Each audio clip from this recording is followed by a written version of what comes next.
रंगा बिल्ला की कहानी 1978 में शुरू होती है, जो अपने जमाने की बहुत ही कुख्यात और मशहूर अपराधी रहे हैं। तो आइए चलते हैं, देरी ना करते हुए कहानी की शुरुआत करते हैं। 70 बैकवोट एस रंगा बिल्ला केस। कहानी रंगा बिल्ला की, जिनके कान से नाराज लोगों ने अटल बिहारी वाजपेयी पर बरसाए पत्थरों से हमला कर उन्हें लहूलुहान कर दिया था। 70 रंगा बिल्ला केस स्टोरी। बात किसी बड़े आपराधिक मामले की हो या फिर किन्हीं दो खुराफातियों के जिक्र की, कई बार आपको ये सुनने में आएगा कि वो तो रंगा बिल्ला हैं। आखिर रंगा बिल्ला थे कौन, जिनकी संज्ञा लोग आम से लेकर खास क्रिमिनलों को दे देते हैं? वो रंगा बिल्ला जिनकी वजह से मंत्री अटल बिहारी वाजपेयी को लोगों ने पत्थर मारकर लहूलुहान कर दिया था। कुलजीत सिंह उर्फ रंगा 1975 में एक ट्रक ड्राइवर था। ट्रक से उब गया तो मुंबई में टैक्सी चलाने लगा। रंगा का मन यहाँ उकता रहा था। उसने श्याम सिंह नाम के आदमी से कुछ अलग करने बात कही। श्याम ने उसे जसबीर सिंह के नाम के आदमी के बारे में बताना शुरू किया। उसे बताया गया कि 2 विदेशी नागरिकों की हत्या कर चुका है, बहुत पैसा कमाता है। रंगा ने कहा, मिलवाओ। जिसके बाद श्याम सिंह ने उसकी जसबीर सिंह उर्फ बिल्ला से मुलाकात करवा दी। यहाँ से शुरू होती है रंगा बिल्ला की जोड़ी की कहानी। ऐसे बनाया रंगा बिल्ला ने अपना नाम। शुरुआत में रंगा और बिल्ला मुंबई में कार चुराया करते और उसे बेच देते थे। इसके बाद बच्चों की किडनैपिंग करते और फिरौती लेकर उन्हें छोड़ देते। इस सब में बिल्ला एक बार पकड़ा गया। पुलिस ने उसे पकड़ा और थाने की जेल में डाल दिया, लेकिन कुछ दिन बाद ही बिल्ला जेल से भाग निकला। इसके बाद वह मुंबई छोड़कर दिल्ली और उसके आसपास के हिस्सों में अपराध करने लगे। 1978 के जून में रंगा बिल्ला ने अशोक शर्मा की कार अशोका होटल के सामने से चोरी कर ली। इसी गाड़ी के जरिए उन दोनों ने सबसे बड़े अपराध अंजाम दिया। जब गीता और संजय के पास पहुंचे रंगा बिल्ला, मदन मोहन चोपड़ा जो एक नौसेना अधिकारी थे, धौलाकुआ की अफसर कॉलोनी में रहते थे। उनके 2 बच्चे थे, 16 वर्ष की गीता और 14 वर्ष का Sanjay Chopra. Geeta Chopra Jesus and Mary college में कॉमर्स की पढ़ाई करती थी, जबकि संजय मॉडर्न स्कूल में 10वीं में पढ़ता था और बॉक्सिंग की प्रैक्टिस करता था। गीता को एक बार ऑल इंडिया रेडियो से एक ऑफर आया। उन्हें 26 अगस्त 1978 को वेस्टर्न सॉन्ग्स के एक इन द ग्रूव प्रोग्राम में हिस्सा लेना था, जिसे उसी रात 8 बजे ऑन एयर होना था। रेडियो प्रोग्राम में गीता नहीं आई तो डरे माता पिता। प्रोग्राम में गीता के साथ उसका भाई संजय भी जाने के लिए तैयार हो गया।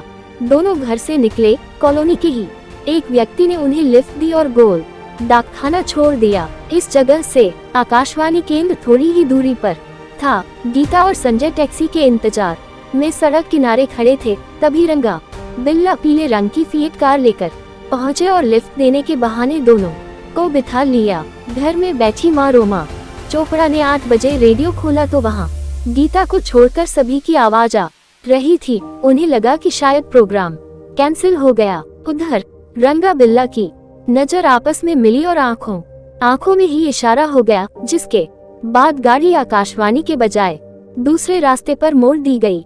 जिसके बाद गीता ने कहा कि आप हमें कहाँ ले जा रहे हैं? आकाशवाणी तो दूसरे रास्ते पर है, जिस पर दोनों ने उसे कोई जवाब नहीं दिया। गीता और संजय समझ गए कि फंस चुके हैं।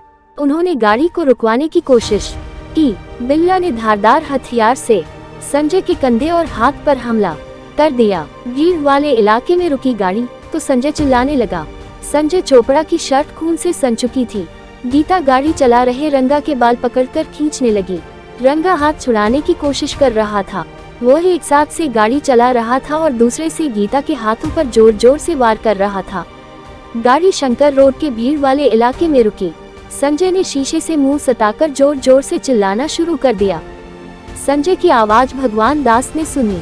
वो बंगला साहब गुरुद्वारे से नॉर्थ एवेन्यू की ओर स्कूटर से जा रहे थे। लड़के को चिल्लाता देख उसे रोकने की कोशिश की। एक अन्य व्यक्ति गाड़ी से लटक गया, लेकिन रंगा ने गाड़ी नहीं रोकी। भगवान दास ने पुलिस को सूचना दी। पुलिस को बताया गया कि गाड़ी में 2 बच्चे हैं। गाड़ी का नंबर MRK 8930 है। DDA के जूनियर इंजीनियर इंद्रजीत ने भी उस गाड़ी को देखा। उन्होंने बताया कि लोहिया अस्पताल के पास गाड़ी तेज रफ्तार से गुजरी और आगे जाकर धीमी हुई तो मैंने देखा कि गाड़ी में 2 बच्चे चीख रहे हैं। मैंने गाड़ी रोकने की कोशिश की, लेकिन ड्राइवर सिग्नल तोड़ते हुए भाग गया। उन्होंने गाड़ी का नंबर -8930 क्रोएशिया इकुना बताया।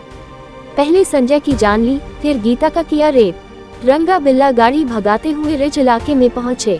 यहाँ गाड़ी रोककर पहले उन्होंने संजय की हत्या की, इसके बाद दोनों ने गीता के साथ रेप किया।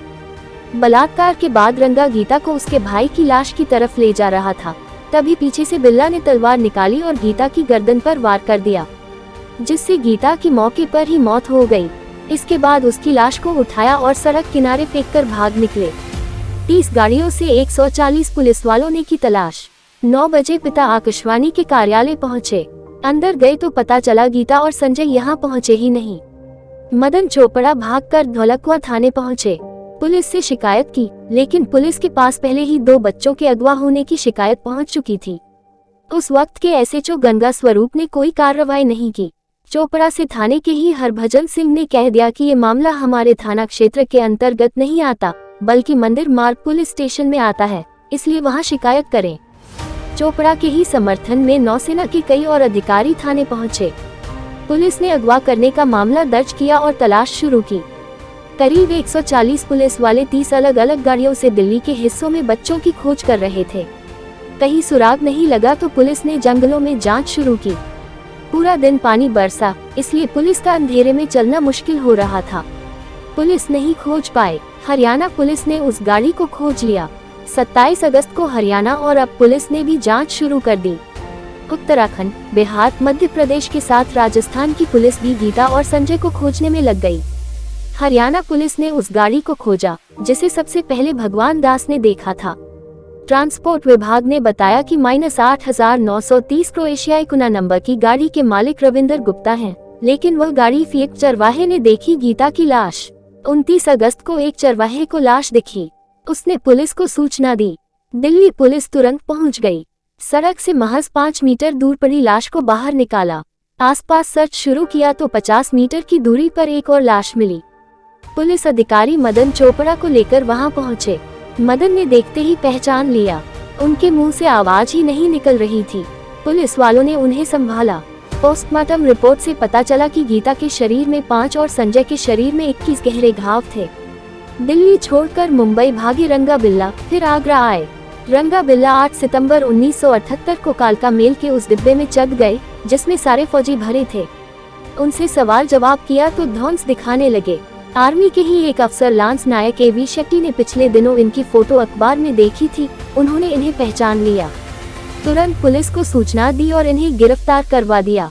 रंगा बिल्ला को गिरफ्तार करने के लिए स्टेशन पर करीब 100 पुलिसकर्मी सादी वर्दी में पहले से मौजूद थे। लोगों ने विदेश मंत्री अटल बिहारी वाजपेयी पर फेंका पत्थर। लाश मिलने के बाद दिल्ली में हंगामा हो गया। लोकसभा के अंदर कांग्रेस के नेताओं ने जनता दल के खिलाफ नारे लगाए। तत्कालीन पीएम मोरारजी देसाई से इस्तीफे की मांग होने लगी। मोरारजी देसाई खुद पीड़ित के घर गए। उस वक्त के विदेश मंत्री अटल बिहारी वाजपेयी दिल्ली में प्रदर्शन कर रहे लोगों से मिलने पहुंचे तो किसी ने पत्थर उछाल दिया। पत्थर अटल जी को लगा और उनका कुर्ता खून से लाल हो गया। सरकार की किरकिरी हुई तो पुलिस को अलर्ट किया गया। गुस्साया बिल्ला बोला, मुझे रंगा ने फंसावा दिया। गिरफ्तारी के बाद केस बहुत तेज चला। पुलिस ने दोनों से अलग अलग पूछताछ की। डीएनए जांच हुई। सारे सबूत और डीएनए रंगा बिल्ला से मैच कर गए। सेशन कोर्ट ने दोनों को फांसी की सजा सुनाई। रंगा बिल्ला ने दिल्ली हाई कोर्ट में याचिका दायर की। 26 नवंबर 1979 को हाई कोर्ट ने भी फांसी की सजा बरकरार रखी। रंगा ने सुप्रीम कोर्ट में याचिका दायर की। सुप्रीम कोर्ट ने खारिज करते हुए कहा, फांसी से कम कोई सजा नहीं। रंगा बिल्ला के पास अब राष्ट्रपति को दया याचिका भेजने का विकल्प था, जिसके बाद उन्होंने उस वक्त के राष्ट्रपति नीलम संजीव रेड्डी को याचिका भेज दी। राष्ट्रपति ने भी इसे खारिज कर दिया। अब फांसी की तारीख तय होना बाकी था। इस पूरी कार्रवाई के दौरान बिल्ला हमेशा उदास रहता और रोता रहता था। वो कहता कि वह निर्दोष है, उसे रंगा ने फंसा दिया, और रंगा कहता कि रब सब जानता है, मैंने कुछ किया ही नहीं। कालू और फकीरा को फांसी के लिए चुना जल्लाद। फांसी की तारीख 31 जनवरी 1982 तय कर दी गई। फांसी देने को मेरठ से कालू जल्लाद और फरीदकोट से फकीरा को बुलाया गया। फांसी के लिए रस्सी बिहार के बक्सर से आई। जेल प्रशासन ने दोनों जल्लादों को उस वक्त 150 रुपए में ओल्ड मॉन्क शराब मंगाकर पिलाई। जेल प्रशासन की माने तो पूरे होश में रहने वाला व्यक्ति किसी की जान नहीं ले सकता। तिहाड़ जेल प्रशासन ने दोनों को सुबह 5 बजे जगाया। रंगा नहाया, लेकिन बिल्ला ने नहाने से इनकार कर दिया। उन दोनों को फांसी के तख्त पर लाया गया। हाथ पीछे बांधे और चेहरों को काले कपड़े से बने थैले से ढक दिया गया। फांसी के तख्त पर पहुंचने पर रंगा ने जोर जोर से नारा लगाया, जो बोले सो निहाल, सत श्री अकाल। तभी जेल के सुपरिंटेंडेंट आर्य भूषण शुक्ल ने लाल रुमाल हिलाया और दोनों जल्लादों ने लीवर खींच दिया। फांसी के 2 घंटे बाद भी चलती रही रंगा की सांस। 2 घंटे बाद जब डॉक्टरों ने चेक किया तो बिल्ला मर चुका था, लेकिन रंगा की नाड़ी चल रही थी क्योंकि उसने फांसी के वक्त सांस रोक ली थी। एक कर्मचारी फांसी के तख्त से नीचे उतरा और उसने रंगा के पैर खींचे। बिल्ला और रंगा के घर वालों ने अंतिम संस्कार के लिए लाश लेने से मना कर दिया। जेल प्रशासन ने अपनी तरफ से उनका अंतिम संस्कार किया। बुरे काम का बुरा नतीजा। मुझे पूरी उम्मीद है कि यह कहानी, रंगा बिल्ला की कहानी, आपको जरूर अच्छी लगी होगी। हमारे चैनल किंग ऑफ स्टोरीज को आपका कीमती समय देने के लिए दिल से शुक्रिया। आपसे रिक्वेस्ट है, प्लीज वीडियो को लाइक कर हमारे चैनल को सब्सक्राइब कर घंटा वाला बटन जरूर दबाएं, जिससे हमारे चैनल की और भी आने वाली वीडियो सबसे पहले आप तक पहुंचे।